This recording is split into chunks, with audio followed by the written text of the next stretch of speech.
ho jako akawuwo. I shall faithfully exercise the function of the Vice Chairperson of Kyengera Town. Mu lukiiko lwa Kyengera Town Council mu ggombolola y'ensanje wa Kiso olutudde enkya ya leero nga lukubirizibwa Sipiika Nsubuga Joseph mwategeereza bakansala ng'abantu ababalonda balinamu essuubi lingi ery'okuyitimusa Kyengera okumutuusa ku ddaala eddala. Abafa abalonzi emyaka 5 gye batuwadde tugiramu essuubi ddene. Tulowooza bagira kuwerako tujja kuba nga Kyengera afuuse ekifo ekitundu ekyeyagaza buli muntu. Twebaza bwe tuddire mu bigere omulimu gwe baakola naffe tuli beetegefu okugattako ettaffaali. Mu kansa eno mmeeya mwalondedde executive ye wamu n'obukiiko obw'enjawulo era bano baliko obweyamo bwe bakoze omuli okubunyisa amazzi amayonjo okutumbula ebyobulamu wamu n'ebirala. Biza nti tugenda kukolera wamu nga sosodde kibiina sisosodde eddiini ffenna okulaba nti tufuna mu buweereza bwaffe.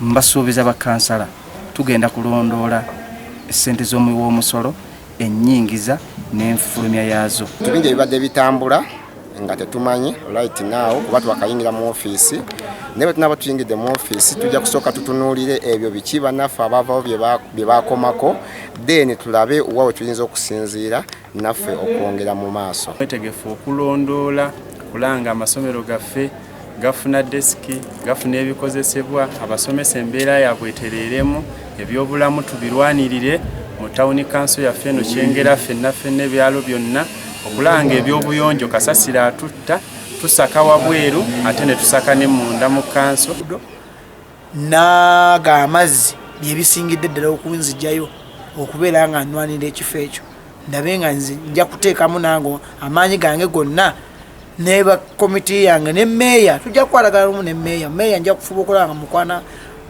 nfunako omukwano.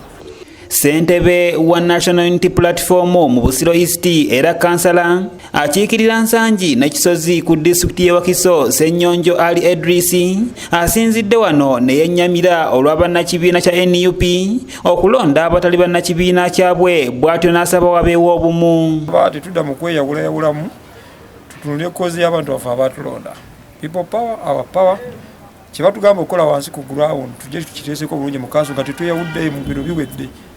Ekirungi abasinze okuwangula bano executive meya gyalonze ya no so tukume obumu tulabe nga tuprotectinga interests z'abantu baffe ku ground. Kansala Masembe Franka asabye kanso eyise etteeka nga buli ssentebe atunda ettaka walina okubaawo bakansala mu kitundu okusobola okukendeeza ku ndooli teziva ku ttaka.